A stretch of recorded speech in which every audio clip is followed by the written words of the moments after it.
Madame, Monsieur, bonsoir. C'est le vétéran des coureurs cyclistes professionnels, le Portugais Joaquim Agostinho, 36 ans, qui a gagné aujourd'hui la plus difficile étape de montagne du Tour de France qui menait les coureurs jusqu'à l'Alpe d'Huez, 1860 mètres, après avoir franchi dans l'ordre le col de la Madeleine, 1993 mètres, le col du Télégraphe, 1570 mètres et le Galibier, 2645 mètres. Cette énumération pour souligner un peu mieux encore la performance d'Agostinho et de tous les coureurs qui sont arrivés simplement jusqu'au bout. Bernard Hinault, qui a terminé en compagnie de son seul adversaire, le Hollandais Utemelk, garde le maillot jaune. Bernard Hinault qui, jour après jour, entre dans la légende du sport cycliste où il s'apprête déjà à rejoindre Eddy Merckx, Anquetil, Bobet, Coppi, Bartali. Autant de héros dont la popularité est restée presque intacte et pas seulement dans le cœur des sportifs. Victor Bramand, notre correspondant en Italie, a rencontré l'un d'entre eux, Gino Bartali, qui connut sa plus grande heure de gloire un certain 27 juillet 1948. Ce jour-là, à la une du Figaro se détachaient 3 titres. Monsieur André Marie venait de constituer un ministère d'entente républicaine en France, le plan Marshall d'aide à l'Europe et enfin la victoire de l'Italien Gino Bartali dans le Tour de France. Bartali, maillot jaune, c'était le titre de la Gazzetta dello Sport, l'équivalent de l'équipe, en 1948. Bartali a toujours une pile de vieux journaux dans le coffre de sa voiture. Il a 65 ans, il est né à Florence et il a toujours vécu à Florence. Il a couru pour la dernière fois en 1954, il y a 25 ans. Gino Bartali a été le coureur italien le plus populaire, parce que c'était un grand champion, mais aussi parce qu'il a toujours dit ce qu'il pensait. Il faut l'entendre parler du Tour de France actuel, ce Tour de France qu'il a gagné 2 fois, en 1938 et en 1948. Ce n'est plus le Tour de France, c'est une comédie de Tour de France. C'est moche, ce n'est plus ce que c'était. On courait dans la forêt, dans les montagnes, les routes étaient mauvaises. Maintenant, il y a des voitures suiveuses, des routes magnifiques, des médecins, tout a changé. On faisait des étapes d'au moins 250 km. Je les faisais alors que j'étais déjà vieux, j'avais 34 ans.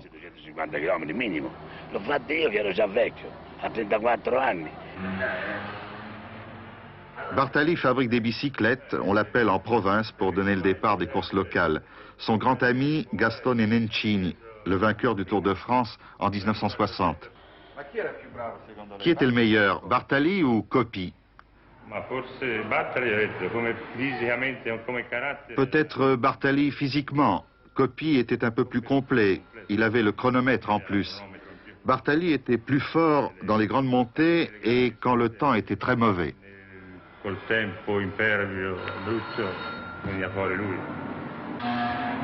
Dans la vitrine d'un magasin de Florence, la bicyclette sur laquelle Gino Bartali a gagné Milan-San Remo il y a 29 ans. Cette bicyclette pèse 12,8 kg. C'était l'une des plus légères en ce temps-là. Aujourd'hui, les bicyclettes pèsent 7,2 kg. Tout est plus léger. Eh bien, on allait aussi vite et on faisait les mêmes moyennes que maintenant et sur de mauvaises routes. Une église à l'entrée de Sienne, à une centaine de kilomètres de Florence. Bartali, très religieux, a offert à Sainte Thérèse ses maillots jaunes de 1938 et de 1948. Les maillots sont exposés sinon à la vénération, du moins à l'attention des fidèles. Ce qui était un hommage à Sainte Thérèse est devenu un hommage à Gino Bartali. C'est à 2 h du matin, heure française, cette nuit, que le président des États-Unis, M. Carter, va jouer son avenir politique en prononçant un discours devant la nation américaine dans lequel il va, après 2 semaines de réflexion, annoncer les grandes lignes d'un programme énergétique qui risque de remettre en cause le mode de vie même des Américains. Mais paradoxalement, peut-être, l'importance de ce discours ne réside pas tellement dans l'énoncé des mesures déjà partiellement connues, mais dans le ton et la manière qu'emploiera Jimmy Carter pour les annoncer. De Washington, Édouard Laure. Il n'y aura en fait pas de grande surprise dans le discours que va prononcer le président Carter cette nuit. Du moins pas de grande surprise sur les décisions qui touchent au problème de l'énergie. On connaît déjà l'essentiel des mesures. Réduction de la consommation des Américains pour lutter contre l'inflation, elle sera de 13% cette année. Réduction des importations de pétrole pour l'année prochaine. Mise en valeur du pétrole de l'Alaska. Et surtout, lancement d'un programme de production pour 1990 de pétrole synthétique, que l'on obtient à partir du charbon et des schistes bitumineux. Les États-Unis en ont énormément. En fait, la surprise pourrait bien venir de tout ce que le président pourra annoncer et qui ne touche pas à l'énergie. Un porte-parole de la Maison-Blanche a fait savoir ce matin que les 150 experts politiques et économiques qu'a vu le président Carter pendant 6 jours dans sa retraite de Camp David ont eu, je le cite, un effet appréciable sur les idées du président et se reflèteront dans son discours. Le président annoncera, c'est pratiquement certain, un remaniement ministériel avec sans doute le départ de l'actuel secrétaire d'État à l'énergie. Mais sans que l'on sache très bien si tout cela redonnera confiance aux Américains, confiance dans un gouvernement auquel plus personne ne croit et confiance surtout dans un président qui devient chaque jour un peu moins populaire. Le dernier sondage est catastrophique. La cote de popularité du président Carter est descendue la semaine dernière de 30 à 26 points. Et beaucoup plus grave, 50% des Américains estiment que leur président Carter n'est pas capable d'avoir un jugement sain lorsqu'il y a des décisions à prendre.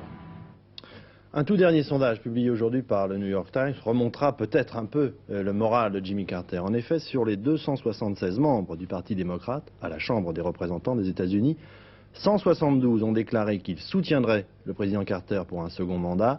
170 estiment qu'il sera le prochain candidat démocrate à la présidence, c'est-à-dire qu'il remportera les élections primaires au sein de son propre parti. Toutefois, ils sont moins optimistes quant à sa réélection. En effet, 114 seulement des représentants démocrates au Parlement pensent que Jimmy Carter gagnera les prochaines élections présidentielles. Les 4 terroristes palestiniens qui, depuis 48 heures, occupaient l'ambassade d'Égypte à Ankara se sont finalement rendus ce matin aux autorités turques sans avoir finalement obtenu satisfaction sur aucun point de leurs revendications.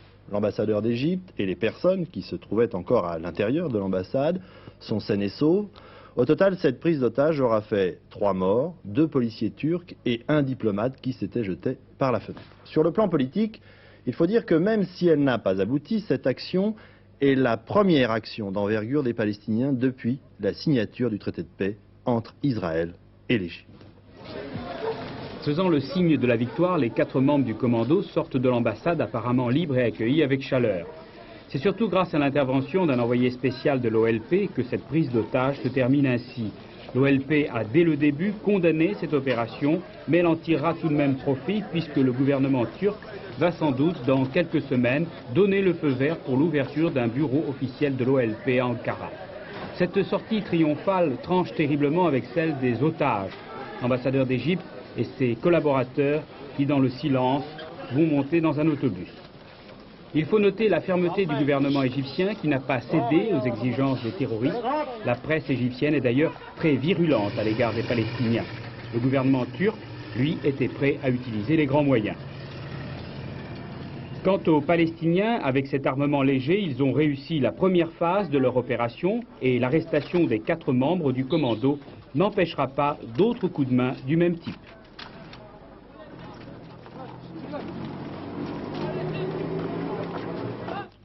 Cette prise d'otage à Ankara est intervenue à un moment où la Turquie traverse une période politique délicate. En effet, après une brouille avec les États-Unis, conséquence de l'affaire de Chypre dans laquelle l'Amérique avait soutenu la Grèce, la Turquie redevient aujourd'hui pour Washington une position clé avec sa frontière commune avec l'Union soviétique qui permet l'installation de dispositifs d'espionnage militaire qui ont été retirés d'Iran après l'arrivée au pouvoir du nouveau régime.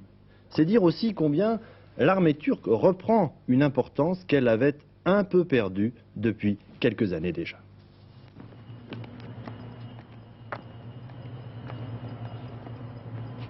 « 8 heures du matin, le capitaine Baysal prend son service à la base aérienne de Murted, près d'Ankara.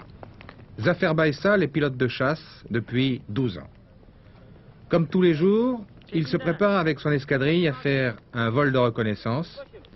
La frontière soviétique n'est pas loin. Depuis la base, il faut exactement 7 minutes à un F-104 pour arriver en bordure du territoire soviétique.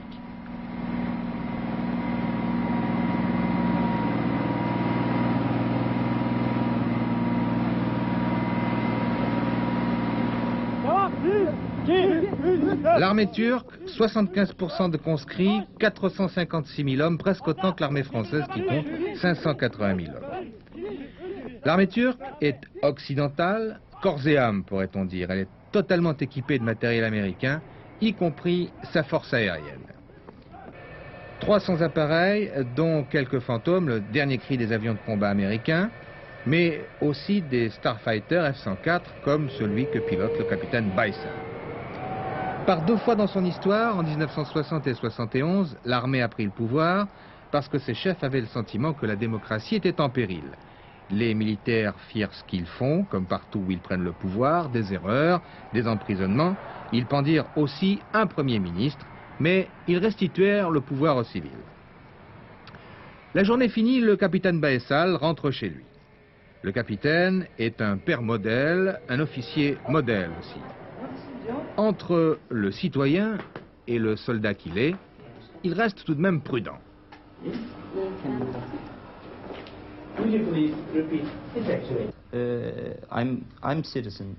Je suis un citoyen, mais pensez aussi que mon job, c'est d'être un soldat. Est-ce que la politique vous intéresse? Oh non, pas du tout. Mais croyez bien, et là, j'insiste, nous, l'armée, nous sommes la garantie de la démocratie et de la République dans ce pays. Cette armée qu'on dit si forte serait-elle une armée traumatisée? Avec les Américains qui l'ont totalement équipée et façonnée, les relations sont chaotiques. Lors de la crise de Chypre, l'embargo sur les armes poussa les Turcs à fermer les stations d'écoute de l'URSS. Depuis, l'embargo a été levé, les stations sont rouvertes, mais il reste un malaise. Sur la base de Murted, les officiers saluent les couleurs. Sous le buste d'Atatürk, il y a une inscription « Cher jeune Turc, ton premier devoir est de garder et défendre la République et l'indépendance de ton pays. Pour cela, tu as tout ce qu'il faut dans tes veines. » Après la chute de l'Iran, l'armée turque est devenue le verrou de l'OTAN, une armée dure, impressionnante même, mais il reste à savoir si sa solidité est à la mesure de l'impression produite. En bref, le Premier ministre indien, M. Desai, a donné sa démission aujourd'hui à l'issue d'une crise politique au sein de la coalition gouvernementale. La semaine dernière, une centaine de députés de son propre parti l'avaient lâché et 13 de ses ministres avaient démissionné. À 84 ans, M. Desai est le plus vieux Premier ministre du monde. Il était au pouvoir depuis mars 1977, depuis sa victoire sur Mme Gandhi. En France, la seule information politique de la journée, c'est le départ ce soir du président de la République pour un voyage d'1 semaine dans les territoires français du Pacifique, avec demain une première escale à Abu Dhabi, où M. Giscard d'Estaing s'entretiendra avec le président de l'État des Émirats Arabes Unis, avant de s'arrêter encore à Singapour pour y rencontrer le Premier ministre. Si je m'en souviens bien, le vers commençait ainsi. « Et rose, elle n'a vécu que ce que vivent les roses, l'espace d'un matin », disait le poète. Eh bien, ce n'est plus vrai aujourd'hui. En tout cas, pour les horticulteurs qui élaborent de manière très scientifique de nouvelles races de roses destinées à être lancées sur le marché comme n'importe quel autre produit industriel. C'est sur 3,5 hectares de serre, ici à Antibes, que commence ce que l'on peut appeler l'industrie de la rose. Ici, on ne produit pas par centaines de milliers les roses destinées aux fleuristes. C'est plutôt un énorme laboratoire où l'on crée de toutes pièces de nouvelles variétés. Comment s'appellent ces roses qui vous entourent là? Oh, ce sont des prototypes. Celle-ci, c'est 1602-76B et elle est en expérimentation depuis déjà 2 ans. Peut-être un jour aura-t-elle un grand nom, peut-être qu'elle disparaîtra comme disparaissent des dizaines et des milliers de variétés après le long test qui dure entre 5 et 8 ans. La principale opération, répétée des milliers de fois, c'est la fécondation artificielle. En croisant plusieurs roses entre elles, on peut obtenir avec beaucoup de chance et de patience la rose la plus belle, la plus parfumée, la plus résistante, la plus prolifique aussi, bref, celle qui obtiendra les meilleurs critères de sélection. Les critères pour la rose coupée, qui est une rose industrielle, j'aime pas bien le terme, mais c'est la vérité, car elle met en jeu un problème de production, l'horticulteur, avec son problème à court terme ou à long terme, je ne sais pas encore, mais d'énergie. Donc il faut que ce soit des roses qui poussent à basse température, qu'elles aient de forts rendements, il faut qu'il ait beaucoup de boutons, dans de bonnes conditions, spécialement l'hiver, quand ces fleurs sont très chères. Il faut, à l'autre bout de la chaîne, que le fleuriste ait satisfaction également après la distribution, c'est-à-dire un certain nombre d'heures et de jours sans eau dans des cartons d'emballage, en passant par des marchés, pour qu'enfin elle arrive encore dans un certain état de fraîcheur auprès de la clientèle définitive qui va la consommer dans un vase pour sa joie. Elle sera alors baptisée comme l'ont été Sonia, Visa, Bingo, Alpha, Queen Sylvia, Red Success et bien d'autres encore. Avec un nom, la rose devient un objet de convoitise et elle ne sortira d'ici que dûment protégée des contrefaçons. Les variétés de roses nouvelles sont protégées par des certificats d'obtention qui sont, disons, de véritables brevets industriels, comme, disons, une invention industrielle. Pour pouvoir cultiver et vendre ces roses brevetées, tous les horticulteurs doivent obligatoirement payer un droit d'utilisation inclus dans le prix du rosier. Comment ça se passe concrètement lorsque vous achetez un rosier et vous plantez un rosier? Eh bien voilà, donc là nous plantons un rosier de ce genre-ci que nous avons payé environ 4,50 francs, plus une royalty qui est le droit de l'obtenteur. Royalty de combien? Une royalty en 2,30 francs à peu près. Hein. Et cette royalty vous permet de faire quoi? Cette royalty nous permet de cultiver et de prendre des roses ensuite sur les plantes. Pendant combien de temps? Eh bien, la durée de la plante. Hein. C'est-à-dire? C'est-à-dire environ une dizaine d'années. Hein. Rançon du progrès, la célèbre et légendaire baccarat, connue et produite dans le monde entier, risque bientôt de disparaître au profit de roses devenues plus prolifiques, autrement dit plus compétitives. C'est ça qui est important pour la rose, aujourd'hui produit industriel. Elle perd son côté poétique, mais la prochaine qui sortira d'ici s'appellera Gilbert Bécaud.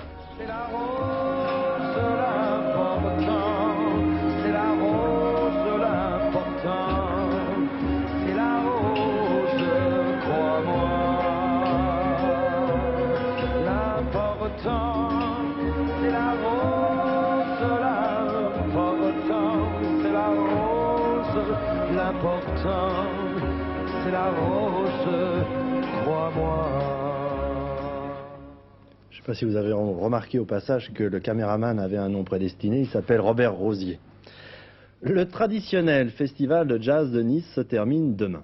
Un festival pas tout à fait comme les autres, car les artistes ne se contentent pas d'y produire leur spectacle. Ils participent à la fête et puis c'est aussi pour eux un peu de vacances, vous allez le voir. B.B. King, 54 ans, entre en scène. Le jazz est là.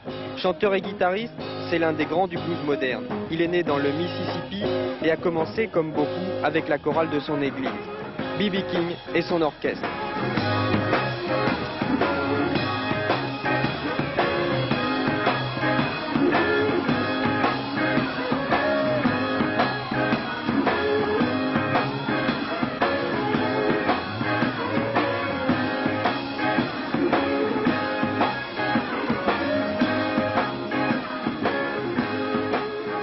Ils sont ainsi 250 musiciens, plus célèbres les uns que les autres, à jouer de 17h à minuit pendant 10 jours, pour leur plaisir, un peu pour l'argent, et bien sûr pour le bonheur des milliers de spectateurs venus claquer des doigts.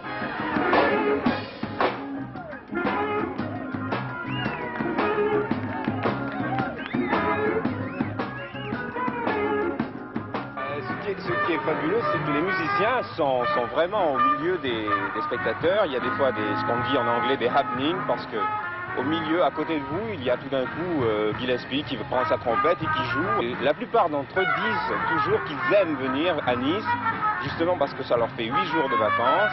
Ils n'ont pas la possibilité de se voir parce qu'ils tournent partout, sur tous les continents. Et là, ils sont vraiment en vacances. C'est vrai qu'ici l'ambiance est aux vacances. Il y a à peine une heure, Dizzy Gillespie, 62 ans, qui révolutionna le jazz en compagnie de Charlie Parker grâce au bebop, était empêtré dans des cordes de ski nautique. Un sport qu'il pratique rarement, mais qu'il adore, même s'il est moins à l'aise avec 2 planches en bois qu'avec une trompette.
Dizzy, donnez-moi une définition assez courte du jazz. Je peux vous donner quelques éléments fondamentaux. Il faut faire marcher ses mains et ses pieds en même temps, et alternativement. Ce qui est important, c'est le rythme. C'est la base du jazz. Mais regardez comment Dizzy explique la musique qu'il aime.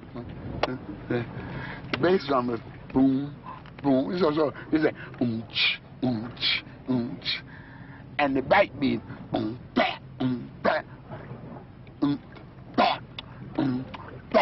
backbeat, shot samba, and da da da da da da.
Le tiercé se courait aujourd'hui à Saint-Cloud, dans le handicap d'été. Pour gagner, il fallait jouer dans l'ordre le 5, le 14 et le 1. Les rapports, 27 771 francs 50 dans l'ordre et 3 647 francs dans l'ordre. Je rappelle, 5, 14, 1, rapport, 27 771 francs 50 dans l'ordre, 3 647 francs dans un ordre différent, comme on dit.